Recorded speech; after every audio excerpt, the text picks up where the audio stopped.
جی امیر المؤمنین جناب علی رضی اللہ تعالی عنہ، اگر ہم ان کی زندگی کے آغاز سے گفتگو کا آغاز کریں تو سب سے پہلے تو یہ ہے کہ وہ ان چند لوگوں میں سے ہیں جو بہت پہلے مسلمان ہوئے جی اور نبی علیہ السلام کے معاون بنے، آپ کے مددگار بنے۔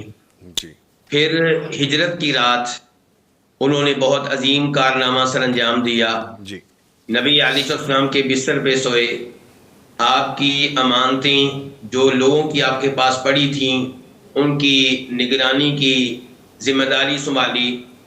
اور پھر جب کبھی نبی علیہ الصلوۃ والسلام کسی جنگ کے لیے گئے جی اور آپ نے چاہا کہ مدینہ میں کسی ایسی شخصیت کو اپنا جانشین مقرر کیا جائے جو صحیح معنوں میں مدینہ میں آپ کی خلافت کی ذمہ داریاں ادا کر سکیں، تو آپ نے اس کے لیے جناب علی کا انتخاب کیا۔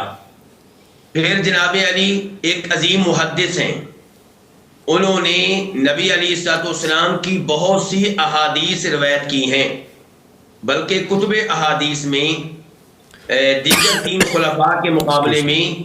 میں ان کی احادیث ہمیں زیادہ ملتی ہیں۔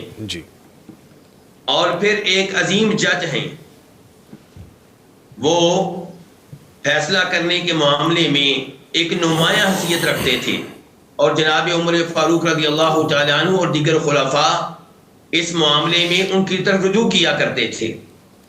پھر وہ تینوں خلفاء کے بہترین مشیر رہے ہیں، بہترین ایڈوائزر رہے ہیں، جی اور اس کے بعد ایک عظیم حکمران رہے ہیں۔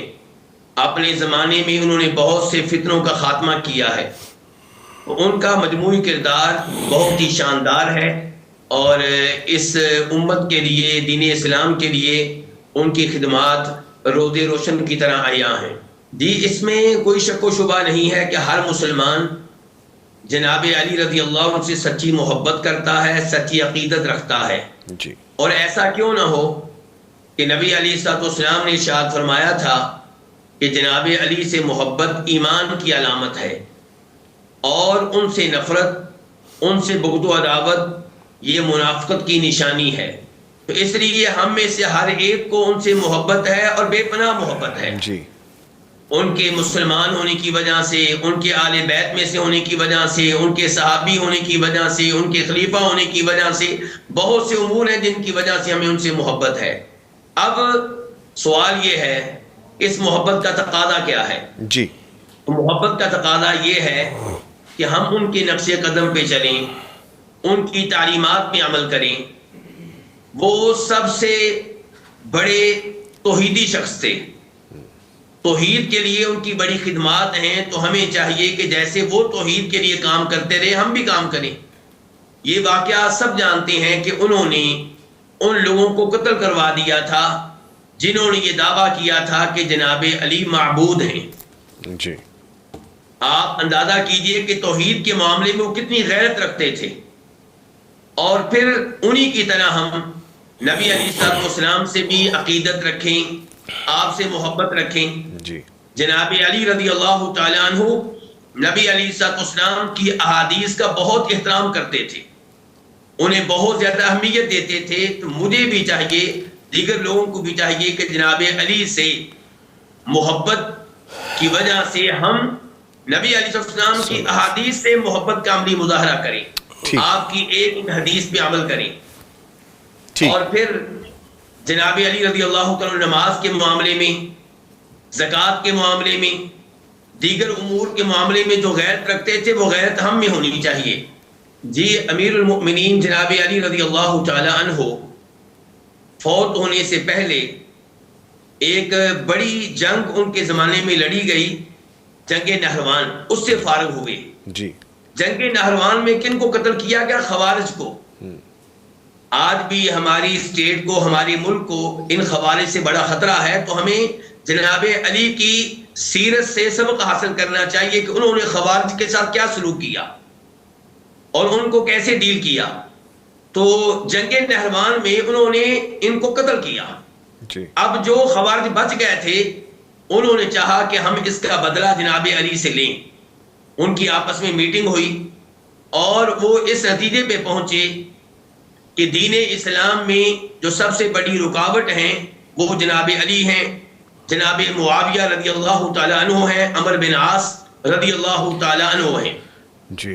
چنانچہ ایک بدبخت آدمی عبد الرحمن بن ملجم نے یہ ذمہ داری سنبھالی کہ علی رضی اللہ عنہ کو قتل کرنے کی ذمہ داری میں لیتا ہوں.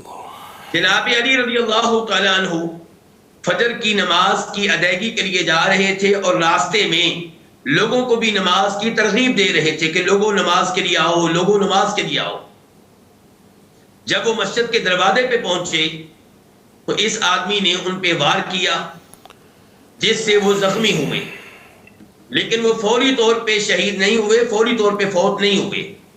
اس لیے انہیں بہت سی وصیتیں کرنے کا موقع ملا، بہت سی تعلیمات دینے کا موقع ملا. انہوں نے عام لوگوں کو بھی وصیتیں کی اور اپنے صاحبزادوں یعنی کہ حسن و حسین رضی اللہ تعالیٰ عنہما جی.